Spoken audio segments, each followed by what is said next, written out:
is Oromo Voice Radio English Program. Oromo Voice Radio is broadcasting to Oromia at 16-meter band or 17,850 kilohertz or on oromovoice.org website. OVR broadcasts Oromia Insight program every Monday for 15 minutes at 7:15 p.m. Oromia local time. Welcome to Oromia Insight program. Oromia is a country in East Africa well known as the Horn of Africa. It's 600,000 square kilometers, making it larger than France, Italy, Belgium, and the Netherlands. Oromia is populated by over 40 million people. It's the origin of human race and the Gada system. Oromia is the birthplace of coffee and home to world-class athletes. Also is a nation with multi-faith society, Christianity, Islam, and Waqf. Oromia is the third largest single nation in Africa and the single largest nation in East Africa. It has been occupied by Ethiopia for over 130 years and is struggling for self-determination.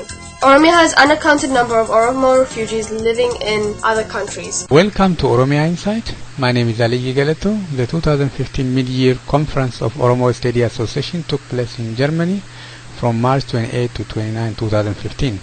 Theme: Historical and the Contemporary Relation between Europe and the Oromo. Keynote speaker, Professor Gemechu Megerssa, cultural anthropologist, leading Oromo scholar. Today I will share with you part of his speech. My talk is going to be divided into two parts. One is what it is, what is it, what do we mean when we say Oromo-European relation? Does such a relation exist? Did it ever exist anyway? If it did, what did it look like? That's what I want to look at first, very, very briefly, because it's a difficult area. What I want to, in fact, focus on is the second part. In the second part, I want to talk about Oromia today.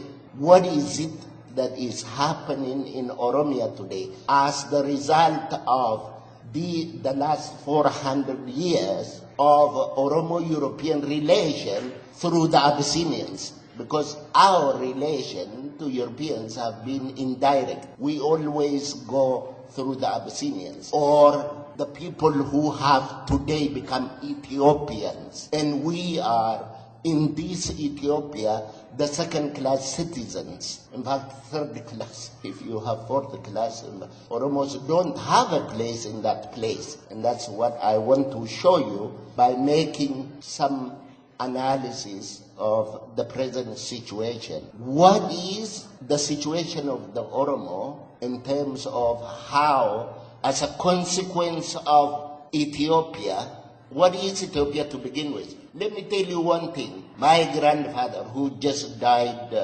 not very long ago, about 35 years ago, he didn't know how to pronounce the name Ethiopia. He didn't.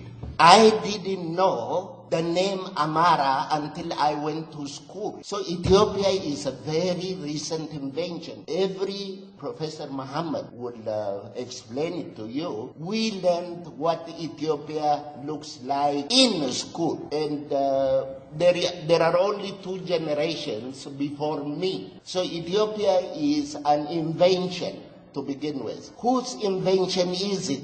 It's a European invention. So when you relate to Ethiopia, you are relating to Europe. Because first, it's a Greek name.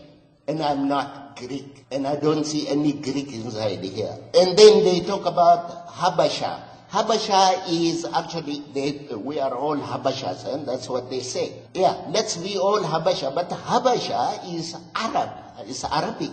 I'm not an Arab. So the issue is, we are relating to Ethiopia as a construct, and a construct created by Europeans, by Syrian monks and by Alexandrian monks. And very recently, there is a group of scholars who call themselves Ethiopianists. I am really shocked because the Rasta from Jamaica, they're also Ethiopians. I should be a Jamaican to them. So you have the first problem. The first problem is the name itself. Ethiopia, the name itself. And it is understood in different ways. And What they tell us is that geographical space that we today call Ethiopia actually is historical. The first Christian, the first civilized country, the first Christian country in Africa. In fact, we were Christian before Christ, you know. So that's where the problem begins. And Europeans have supported that, and they continue to support that. Ethiopians are Westerners, predominantly Europeans and Westerners who are promoting this. They are more familiar with the Ethiopia concept than I am. And I'm supposed to be the Ethiopian. I should have been telling them about Ethiopia, not them telling me if I were an Ethiopian. So that is where the problem comes from. You know, in 1815, the European states met in this country, in Berlin, to divide the world among themselves. And here we are today to discuss Oromo-European relation 200 years, exactly 200 years, maybe from today. We as Oromos, we have gone through hell since then. We are here simply because nations do not die with the same simplicity that individuals die. Thus, we find the Oromo nation woken up. Of course, some wake up before others. What is this? Some wake up earlier than others. It could be said that the Oromo woke up in 1936. That was when the little-known Western Oromo Confederacy applied to the League of Nations not to be ruled by Abyssinians. But of this, we never hear anything. Instead, we are told of the historic speech. They repeatedly tell us of the historic speech of Haile Selassie at the League of Nations. The appeal of the Oromo Western Gala Confederacy of the time, nobody teaches it in school. And it came to pass that the appeals of the Oromo fell on deaf ears. Today, we appeal again. We appeal again because we believe times have changed. We believe we are in the age of people's right to self-determination, and we completely reject the idea that we should be singled out for denial of this right. We appeal again because we believe times have changed. In fact, one of the most significant facts of contemporary situation in the Horn of Africa is this change.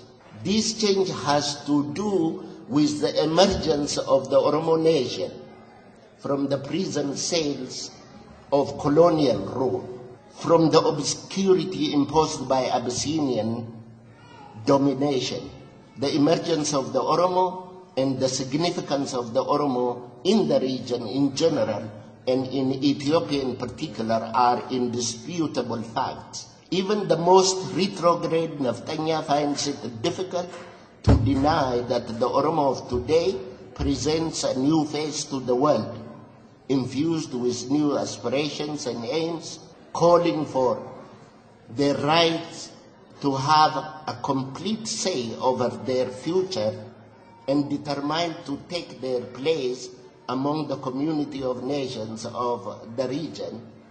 Oromia is awake not to sleep again.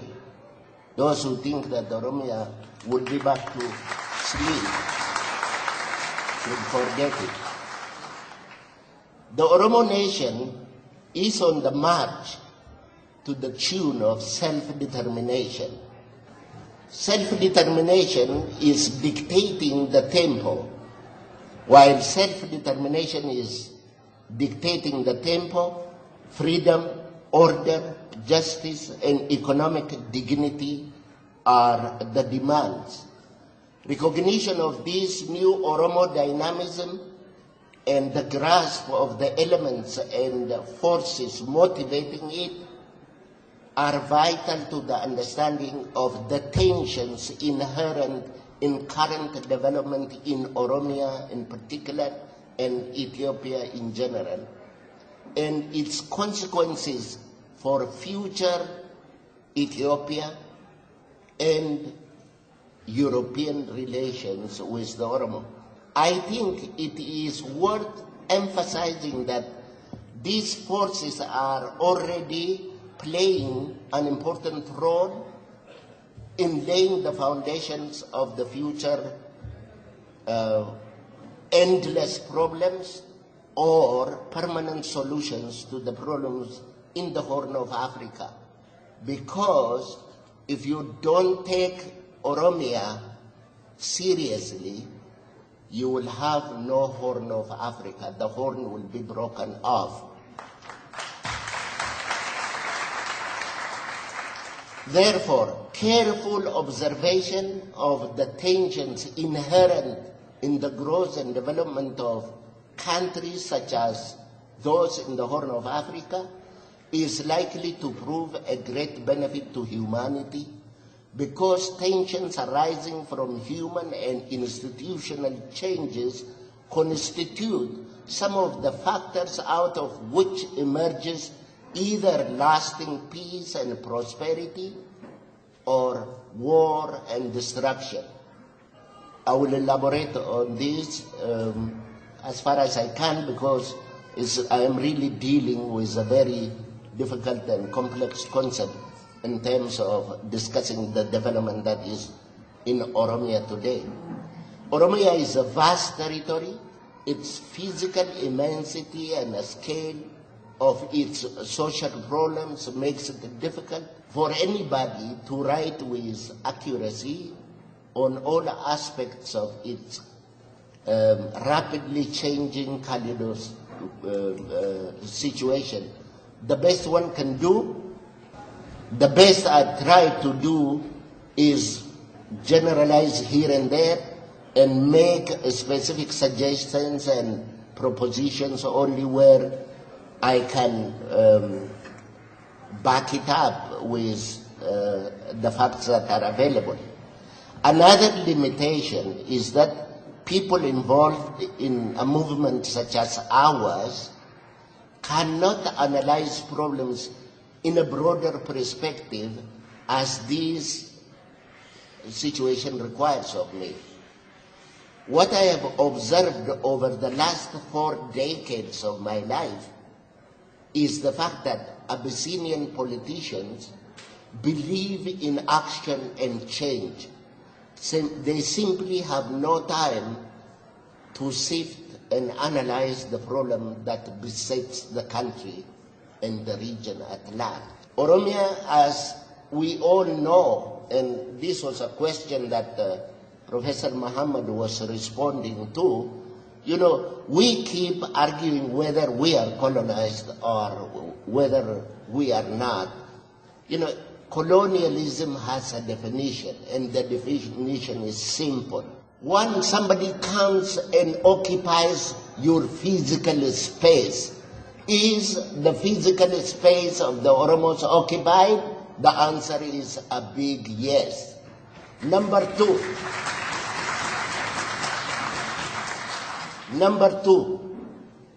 the occupier goes to cultivate the native mind.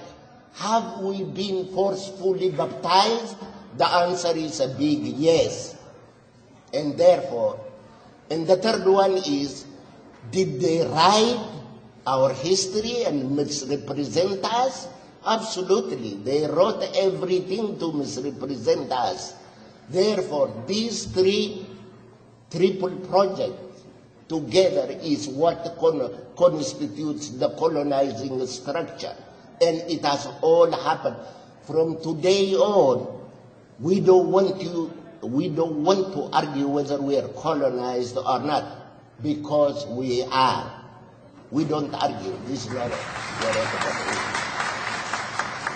You are listening to Professor Gemechu Megerssa's speech on OSA Mid Year Conference in Germany. This speech will continue next week.